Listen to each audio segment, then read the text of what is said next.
How does it get there? Did you know that you were being investigated?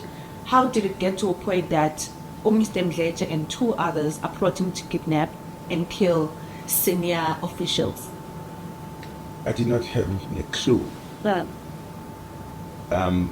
I had been sensing that I was being followed. Okay.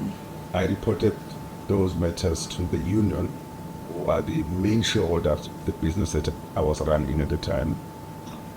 I reported the matter to the police that I was being shown. I sought services of a private investigator through a friend of mine who eventually became accused number 1 for having gone out there looking for. Fortunately, we got a dishonest person who claimed to have been a private investigator, but he wasn't. And he was easily swayed by the other guys. Yeah, we only discovered in court that there was an investigator in the first place. Wow. He was plotted to be there and pretend to be a private investigator. Well, because screening this guy wasn't going to be my turf. I had asked accused number 1 to deal with this, but definitely I was being spied on. My office telephone lines were being tampered with, and we did all what we do. They call it sweeping. I don't know what they came to sweep the bags from my office, whatever they did. And they said there were some bags, but yeah, and I thought I was safe. But in the meantime, the guy that was working for us as the private investigator was working with the other guys, because corrupt police had gotten hold of him. I don't know what they said to him, but the guy was used effectively to help them put together this fabrication. Okay. And yeah, one day I just woke up as a fugitive. Sure. And as you say, you did feel like you were being followed. So how long had you been the POPCRU CEO at the time?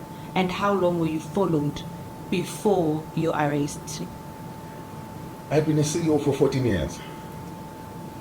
And prior to that, but probably my last 30 years had to do with I started as an ordinary organizer of POPCRU, well, about 1991. It's very young in Pietermaritzburg. There was no POPCRU in Pietermaritzburg or in KZN, so we built the thing from the scratch. And somehow, because we were a new organization, we'd just been launched in 1989. Had never had a congress, so we had our first congress in 1992. And I was identified as one of those activists in 1992. June, I was elected in Cape Town as an assistant general secretary of the union.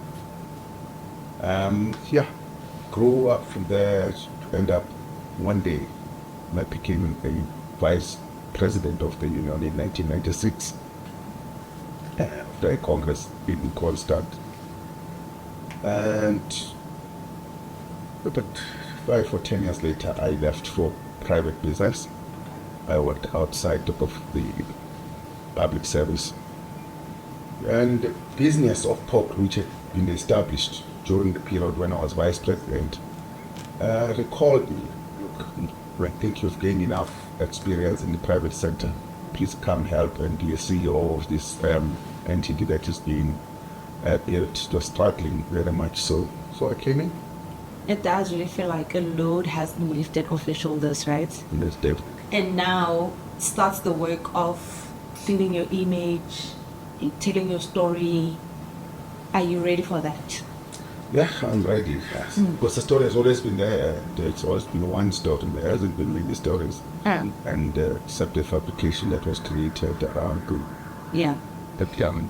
Almost 6 years later, 2019, you were this wanted man, treated as a fugitive, spent days, detained, And in this Monday, the magistrate says state witnesses' statements are contradicting.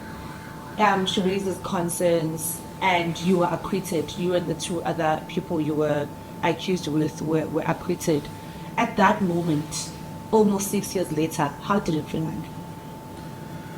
It's a big relief.